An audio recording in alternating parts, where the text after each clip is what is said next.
मी आत्ता आहे नॉर्वेच्या सुपर मार्केटमध्ये आणि यामध्ये इंडियन भाज्या ज्या आहेत, ज्या आपण इंडियामध्ये खातो, त्या कुठल्या कुठल्या आहेत त्या मी तुम्हाला दाखवते. चला बघूया. तर भाज्यांमध्ये बटाटे आहेत जे आपल्याकडे मिळतात अगदी तसेच आहेत. याशिवाय कधी कधी इथे लाल बटाटेसुद्धा असतात. त्यानंतर ह्या पालेभाज्या आहेत ज्या इकडच्या आहेत. त्यानंतर कारले आहेत, आपल्यासारखेच वांगी आहेत. लौकी आहे पण खूप महाग आहे. लौकीची किंमत बघा 89 क्रोनर, म्हणजे किलोला 700 रुपये जवळपास आहे. त्यानंतर शुगर केन आहे, इथे कैरी आहे, भेंडी आहे. भेंडी पण साधारण याच किमतीत असते. त्यानंतर हा टिंडा आहे, जो आपल्याकडे उन्हाळ्याच्या दिवसांमध्ये मिळतो. ही घोळची भाजी आहे.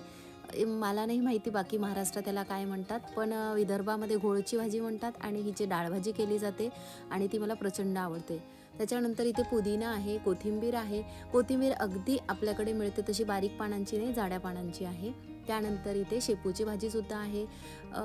बनानाचे लिफ्स आहेत, म्हणजे केळाचे पानंसुद्धा इथे आहेत. चवळीच्या शेंगा आहेत लांब लांब. या काय आहेत मला माहिती नाही. या भाज्या मी अजून तरी खाल्लेल्या नाही. कांदापात आहे इथे, पण फार पिवळसर वगैरे झालेली आहे, ताजी नाही आहे. त्यानंतर ॲलोवेराचं पानसुद्धा आहे इथे. याशिवाय इथे फणसाची गरजसुद्धा आहेत, बघू शकता. यानंतर पपई आहे कच्ची. त्यानंतर हा दुधी भोपळ्याचा दुसरा एक प्रकार आहे. याशिवाय मका आहे, सुकलेला आहे पण इतका छान नाही. फ्लॉवर आहे, एरवी असतो छान पण आज छान नाही आहे, त्यामुळे त्यांनी अगदी स्वस्त लावलं आहे. आंबे आहेत इथे. हे आपल्याकडे राजभोग जो असतो त्यासारखा आंबा आहे, मोठा अगदी. झुचिनी म्हणजे काकडी आहे. तर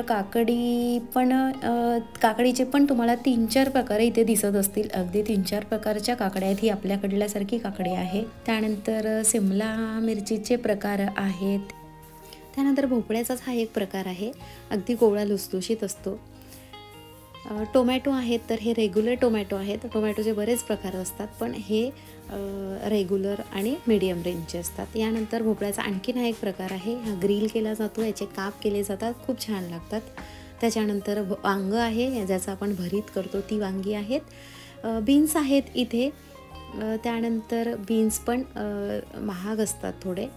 त्यानंतर इथे वालपापडीसुद्धा दिसते, वालपापडीसुद्धा आहे. पालक आहे. मिरचीचे खूप प्रकार आहेत.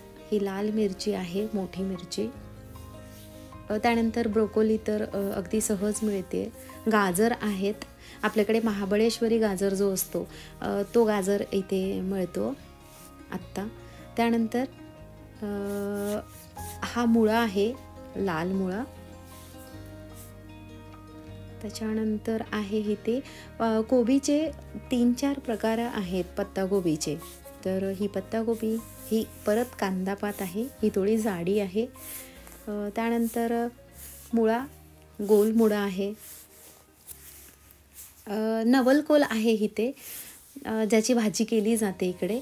आपल्या इकडे पण मिळतो नवलकोल. बीटरूट आहे, मुळा आहे परत. त्याच्यानंतर ही सॅलेडसाठी वापरली जाणारी कोबी. ही मिरची भज्यांसाठी वगैरे केली जाणारी. लेमन्स आहेत. भोपळ्याचा परत एक प्रकार आहे. हा परत एक भोपळा आहे जो तयार अगदी कडक असा असतो. लसूण आहे. मशरूमचे 3-4 प्रकार आहेत.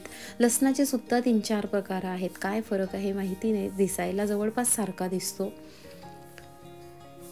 त्याच्यानंतर कंद आहेत आणि कोकोनट आहे. विशेष म्हणजे तर कोकोनट अगदी 12 क्रोनरला, म्हणजे इंडियन रुपीजमध्ये 96 रुपयाला आहे. त्याच्यानंतर फळं आहेत, तर कलिंगड आहे. फळांमध्ये फळं खूप प्रकारचे मिळतात. चेरीज आहेत, अगदी फ्रेश आहेत. पाकिस्तानी आंबा सध्या नॉर्वेला मार्केटमध्ये आहे. त्याच्यानंतर प्लम आहेत. पपई आहे. मका आहे. किवी आहे. मका तितकासा फ्रेश नाही आहे. इथे ग्रेप्स आहेत. त्यानंतर ऑरेंज आहे, फिग आहे, ड्रॅगन फ्रूट आहे. बरेच फ्रूट्स इकडे अवेलेबल आहेत. अननससुद्धा मिळतो. ॲपल आहे. ॲपल छान मिळते, अगदी ताजे ॲपल असते.